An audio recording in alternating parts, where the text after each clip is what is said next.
የትኛው ተራራ ነው በዚህ ሰው ፊት የሚቆም አማካቴ?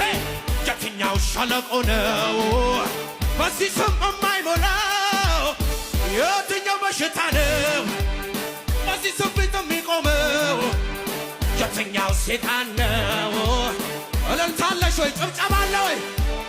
በዚህ ስም ላይ ክብር ክብር ክብር ክብር በዚህ ስም ላይ ዘይት አለ በዚህ ስም ላይ ሰምራት አለ ከበራ በዚህ ስም ላይ እሳይ በጌታ ይደገም ይደገም። የትኛው ተራራ ነው በዚህ ስም ፊት የሚቆመው? የትኛው ሸለቆ ነው በዚህ ስም የማይሞላው? የትኛው ሴጣን ነው በዚህ ስም ፊት የሚቆመው?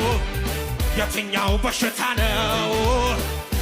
ታዲያ ጭብጨባ ጨምሪ ነው በስሙ ላይ